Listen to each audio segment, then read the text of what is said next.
दीपक की ये अवस्था देखकर बहुत सारे लोग डर जाते हैं, क्योंकि दीपक की जो लो है वो ऊपर नीचे बहुत तेज़ी से हो रही है।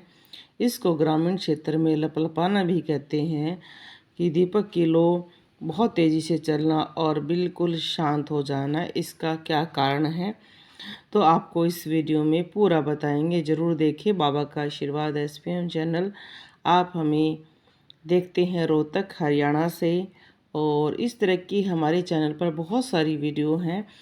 मेहंदीपुर बालाजी के नाम से रविवार को दरबार लगता है 11 से लेकर 5 बजे तक, और लोकल व्यक्तियों के लिए शनिवार को लगता है। तो आप अगर कोई नेगेटिविटी या समस्या है तो आप दरबार में भी आ सकते हैं। इस वीडियो में हम जानेंगे कि हमारी दीपक का जो एक अवस्था हो गई है, ऊपर नीचे बहुत तेज़ी से हो रही है, फिर वो शांत हो जाती है, इसका क्या कारण है।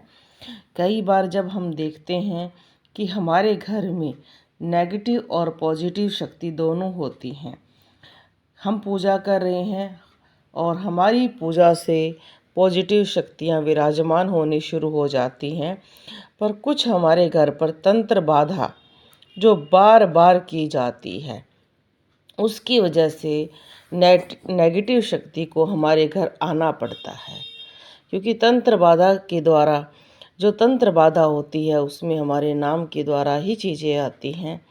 तो उस समय जब हमारे आसपास कोई भी नेगेटिव शक्ति आएगी तो हमारी दीपक की लो कई बार ऐसा व्यवहार करेगी जैसे बहुत तेज़ी से वो, जैसे हवा चल रही हो ऐसे लहराएगी या ऊपर नीचे बहुत ज़्यादा होएगी।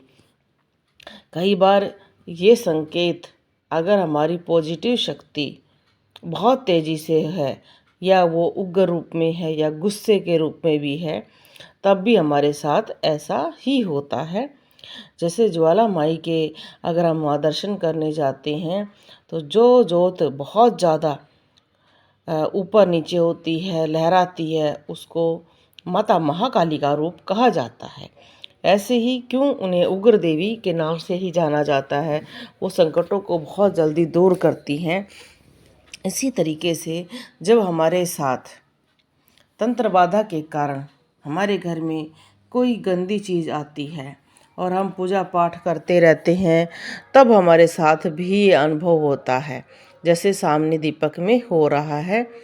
और इस अवस्था में हमें नहीं डरना चाहिए, क्योंकि भगवान हमारे साथ है, नेगेटिव शक्तियाँ भी दूर हो जाएंगी और हमारे साथ ज़रूर कुछ ना कुछ अच्छा होगा। पर मैं आपको कुछ उपाय बता देती हूँ। अगर हमारी दीपक की लो ऐसे बार बार करे, एक दो बार करे तो कोई बात नहीं, अगर ये संकेत हमारे साथ रिपीट होता रहता है, हर दूसरे तीसरे दिन हो रहा है, तो हमें सावधान होना चाहिए। हमें अपने पूरे घर में गंगा जल का छिड़काव करना शुरू करना चाहिए। ये छिड़काव 11 दिन तक लगातार होना चाहिए। और हमें जो भी हम वस्त्र पहनते हैं, कपड़े पहनते हैं, उन पर भी पूजा के टाइम गंगा जल का छिड़काव कर लेना चाहिए। और अगर हम घर से बाहर जाते हैं तो राम राम राम राम जय श्री राम का जाप करके जाना चाहिए। इससे बड़ा कोई मंत्र नहीं होता है। हमें घर में अंदर आते वक्त भी राम नाम का जाप करना है और घर से बाहर निकलते वक्त भी राम नाम का जाप करना है। और सदैव याद रखना है कि जो हम भोजन खाएं उसको खाने से पहले भोग लगाएं।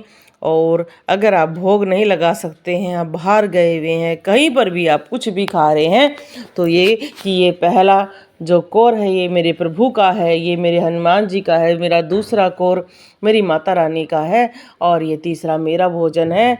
ऐसे करके ग्रहण करना शुरू करें, क्योंकि नेगेटिव शक्तियाँ आपके जीवन में आ रही हैं तो उनको काटने के लिए भगवान की शक्तियाँ भी सदैव आपके साथ रहेंगी। विश्वास करें, अंधविश्वास कभी ना करें। आपके साथ होने वाली कोई भी समस्या बार बार हो रही है, बार बार आप बीमार भी हो रहे हैं, तो डॉक्टरों को ज़रूर दिखाएं। किसी भगवान की भक्ति करें, विश्वास करें, पर अंधविश्वास कभी ना करें।